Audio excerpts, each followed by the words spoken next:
Have you been sleeping on the Gestalt principles? I know you must have heard about the animation principles, right? If you haven't, Google is your friend. Today, we're going to be focusing on the Gestalt principles and how they're going to help you become a better motion designer. Gestalt is a German word for unified whole. The Gestalt principles were created in the 1920s by German psychologists Max Wertheimer, Kurt Koffka, and Wolfgang Kohler. It's actually super interesting. They studied how people make sense of confusing things that they see and hear, and they identified a set of laws or principles that address the natural compulsion of humans to find order in disorder. So the Gestalt principles are based on this theory that the human brain simplifies complex images by grouping similar elements and recognizing patterns. These principles are very common in graphic design. I mean, if you studied graphic design, you should have heard about them already. But they can and should be applied to motion design as well, because they contribute to visually appealing and coherent animations. So the first one we'll look at is figure ground. So this principle speaks to how the human brain distinguishes the main subject, the figure, from the background, which is ground, hence figure ground. Our brains separate images into these two categories, the figure and the ground or background. This takes advantage of the way the brain processes negative space. It can be influenced by a number of things, such as the size of the areas. Our brains usually interpret the larger area of an image as the background, and the smaller area as the figure or main subject. Light and dark also influence how we interpret subject and background, as well as color. There are some cool optical illusions done with the concept of figure ground, like these kinds of images where you see different things depending on what the viewer interprets as the figure or the ground. In motion design, we can use this principle to ensure that our main subject or focal point is easily distinguishable from the background. When things are in motion, it can be easy for the viewer to get confused as to what the focal point is if it's not made perfectly clear, because the movement and action can distract them. Motion design needs to be easily understandable and perfectly clear. You can also play around with the figure and ground changing, which makes your animations a lot more interesting. The next principle we'll look at is proximity. Elements that are close together are perceived as related or as one entity. If we look at these triangles, we can see two distinct groups, which are each made up of a bunch of triangles. The ones that are in close proximity to one another are clearly part of that group, so we see them as one entity, this grouping. And similarly, this is a separate group. When we look at these scattered shapes, none are any closer to another, so we see them all as separate elements. Where this comes in handy in motion design is grouping related elements together can help viewers understand what graphics are related and what are not. For example, in an animated infographic, related data points can be grouped together to convey a cohesive message. The thing we always need to remember about design, including motion design, is that our communication always needs to be clear and easily interpreted. And the principle of proximity definitely helps that. Now let's look at similarity. Elements that look similar are perceived as part of the same group or as related. In motion design, this can be used to create a sense of unity and consistency. For instance, using similar colors or shapes or styling for related elements can help viewers quickly identify connections.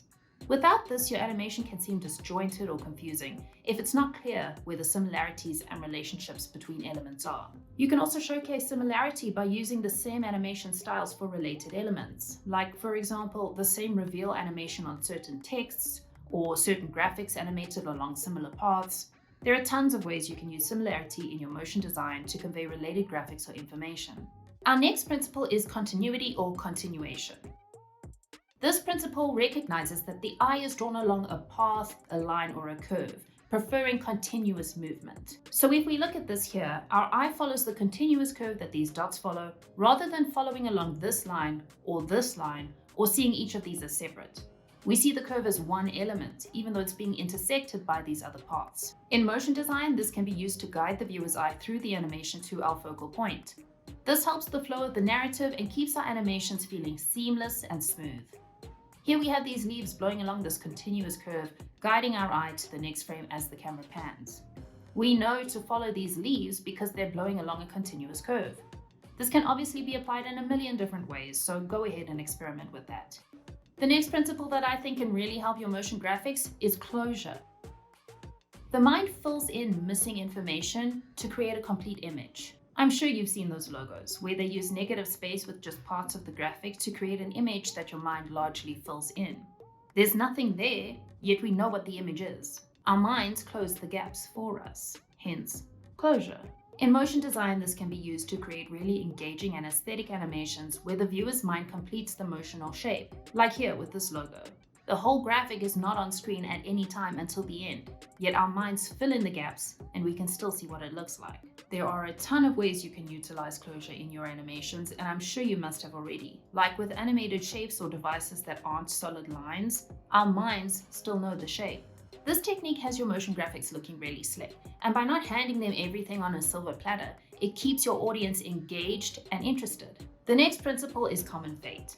Elements moving in the same direction are seen as more related than elements that are either stationary or moving in different directions. You can use this principle in your motion design to create a sense of unity and guide your viewer's attention. You can apply common fate and leverage the power of motion, both real and implied, to create relationships between design elements. You can use coordinated animations where graphics or elements that are related or belong together move in the same direction or follow the same path, distinguishing them from the elements that are not related or part of that grouping. You can also use your entrance and exit animations to show that elements are related.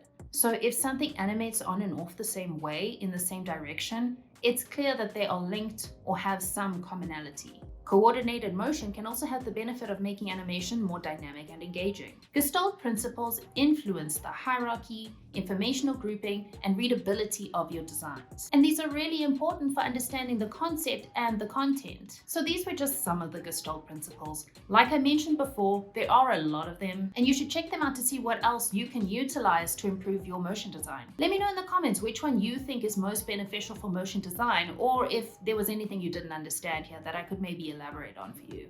Thank you to my patrons as always for the support. It is massively appreciated. If you liked the video, hit the like button and subscribe if it tickles your fancy. Okay, bye!